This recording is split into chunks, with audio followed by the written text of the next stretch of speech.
saya Tengku Not Club binti Tengku Kamal Bahari. Saya merupakan pelajar di KPTN Bangi dengan nombor ID BGN 2002-10111. Hari ini saya dan ahli kumpulan saya Nur Afika Husna, Nur Anis Najwa dan Farah Adlina ingin membentangkan video refleksi kami yang bertajuk Agama Kristian. Agama Kristian merupakan agama yang terbesar di dunia. Agama ini mempunyai penganut dalam kira-kira 9.1 bilion atau sepertiga populasi di dunia. Agama Kristian ini dikatakan diasas oleh Jesus Christ dari Jerusalem. Dan agama ini terkandung dalam kitab mereka iaitu kitab Bible, dan kitab Bible mempunyai dua jenis iaitu Perjanjian Lama dan Perjanjian Baru. Agama Kristian tersebar luas di Eropah pada zaman Rom iaitu semasa pemerintahan Konstantin sekitar abad ke-3 dan ke-4 sebelum Masihi. Seterusnya, agama Kristian merupakan sebuah agama bermonoteis berdasarkan cara kehidupan mereka dan ajaran-ajaran Jesus dari Nazaret. Agama Kristian berkongsi semua kitab-kitab dalam kitab Al-Ibrani dengan agama Yahudi, dan disebabkan itu agama Kristian digelar agama usulan Abraham. Agama Kristian atau Nasrani yang mengikuti ajaran Jesus Christ digelar Al-Masih. Al-Masih bermaksud yang pandai menipu atau putar balik.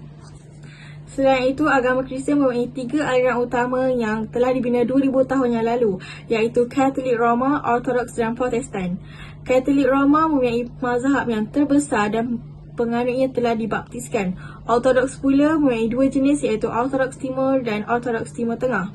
Manakala Protestan mempunyai pelbagai mazhab dan aliran fikiran seperti Reformasi, Lutheran, Injili, Methodist. Namun, penyebaran agama ini tidak sebegitu meluas berbanding agama yang telah kukuh sebelum ini. Penganut agama Kristian menerima ajaran Trinity atau Tritunggal.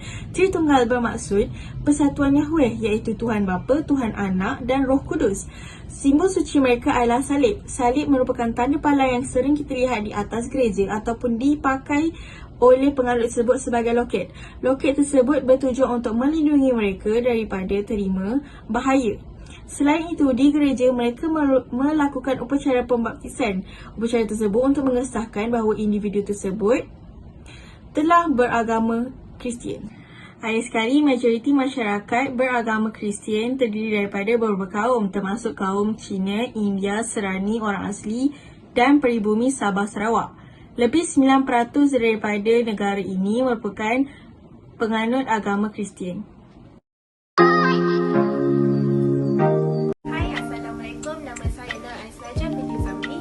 Daripada Seksyen 31, nombor ID saya BGN 2002-10118. Siapakah Jesus yang sebenarnya? Soalan ini sering menjadi buah mulut orang ramai pada waktu kini.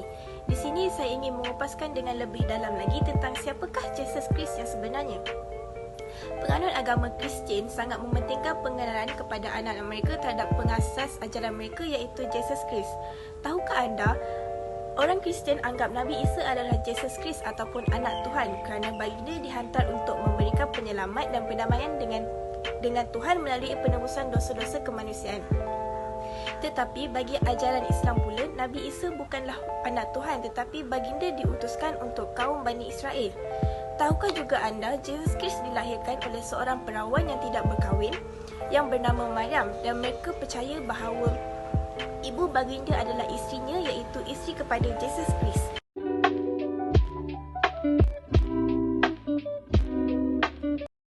Tahukah anda bahawa sebahagian besar penganut agama Kristian percaya kepada konsep Trinity iaitu Tritunggal, iaitu Tuhan mengandungi 3 personality. Yang pertama, Tuhan Bapa iaitu God of Father, Allah. Yang kedua, Anak Tuhan, Son of God yang dikenali sebagai Jesus Christ. Dan yang ketiga adalah Roh Al-Quds ataupun The Holy Spirit iaitu Malaikat Jibril. Assalamualaikum dan salam sejahtera. Nama saya Nur Afika Husna binti Abdul Hamid. Saya berasal daripada Seksyen EB231. Nombor ID saya adalah BGN 2002-10114.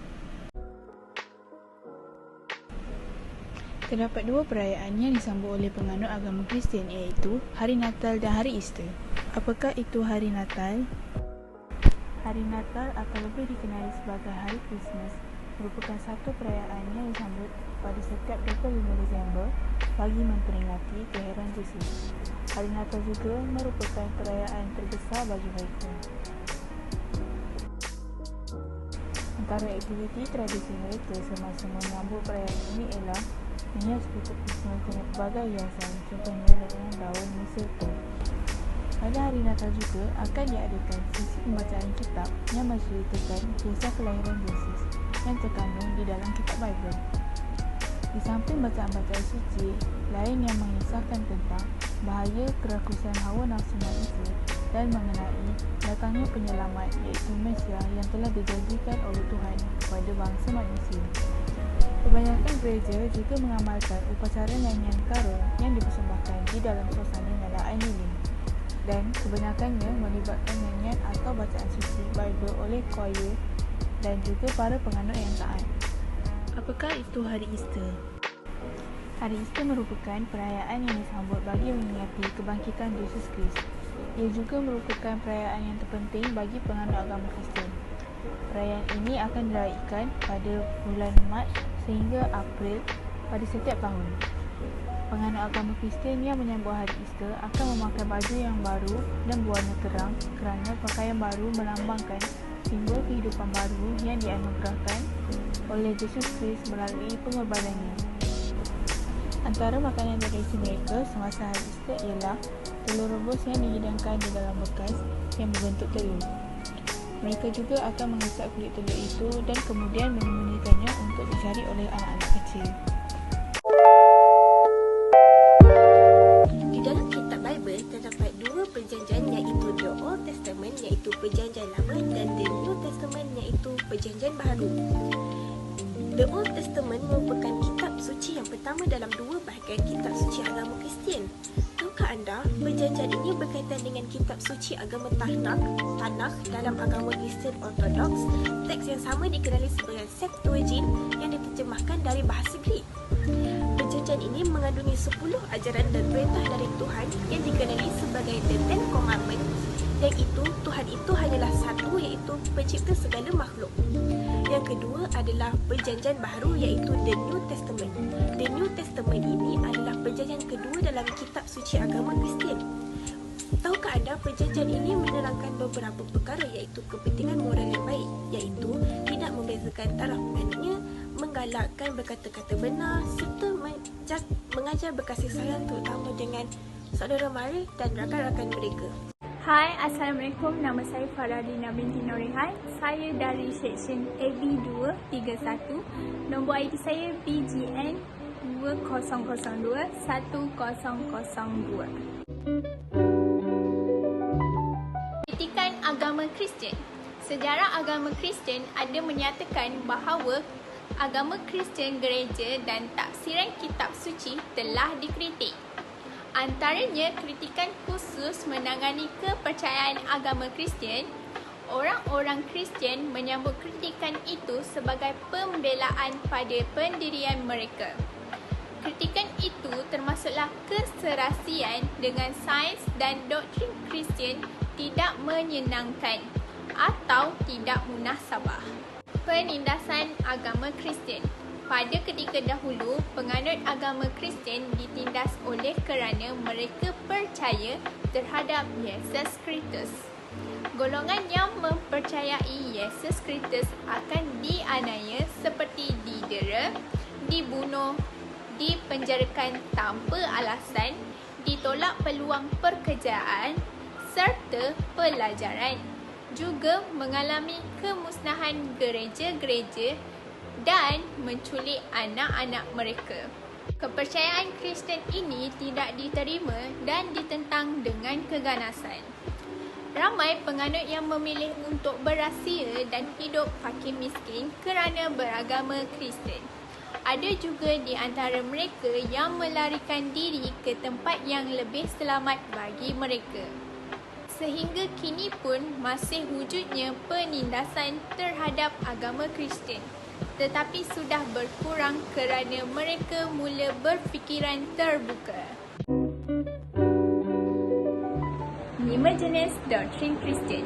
Yang pertama, doktrin dosa warisan atau dikenali sebagai The Original Sin. Doktrin dosa warisan yang menerangkan bahawa manusia sudah menanggung dosa sejak dari lahir lagi. Menurut ajaran Kristian, mereka mempercayai Adam dan Hawa telah melanggar perintah Allah dan memakan buah dari pohon larangan dan ia merupakan dosa pertama mereka. Mereka turut mempercayai bahawa bagi menyucikan semua umat adalah dari kematian anak Tuhan yang perlu dilaksanakan dan ia dikenali sebagai pengorbanan yang agung. Selain itu, mereka mempercayai bahawa jika seseorang itu melakukan kesalahan, seseorang itu perlu mengakui dan memohon maaf kepada Tuhan di hadapan paderi atau dikenali sebagai confession. Malahan itu, penganut agama Kristian pada zaman kini lebih mempercayai bahawa manusia dilahirkan dalam keadaan suci daripada dosa. Kedua adalah doktrin anak Tuhan atau dikenali sebagai the sonship of God. Mereka mempercayai bahawa Tuhan telah menurunkan anaknya dalam kandungan Maryam atau dikenali sebagai Mary yang akhirnya akan dilahirkan sebagai anak Tuhan. Agama Kristian mempercayai bahawa Yesus adalah anak Tuhan yang tunggal. Mereka menganggap Yesus adalah anak Tuhan yang unik kerana Yesus dilahirkan dengan cara yang ajaib tanpa melalui proses kelahiran manusia yang biasa. Yang ketiga, doktrin kesucian Trinity atau dikenali sebagai the Holy Trinity. Perkataan Trinity yang berasal daripada bahasa Latin iaitu Trinitas atau Trinus yang membawa maksud tiga serangkai dan tiga kali ganda. Selain itu, mereka mendefinisikan Tuhan sebagai tiga ungkapan iaitu Tuhan Bapa, Tuhan Anak atau dikenali sebagai Yesus dan Roh Kudus. Menurut ajaran agama Kristian, ketiga-tiga ungkapan ini adalah orang yang berbeza. Malahan pula mereka menyebutnya sebagai satu.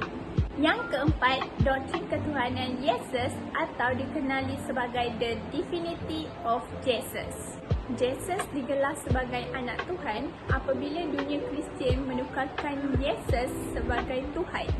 Yesus Kristus ia sebenarnya Tuhan yang menjelma dalam bentuk manusia. Yang kelima, doktrin penyaliban Yesus atau dikenali sebagai crucifixion Jesus. Orang Kristian percaya bahawa Tuhan menghantar anak tunggalnya iaitu Yesus untuk menebus segala dosa-dosa manusia dan juga untuk menyelamatkan manusia dari api neraka menerusi kaedah penyaliban yang kemudiannya bangkit semula atas tujuan yang sama.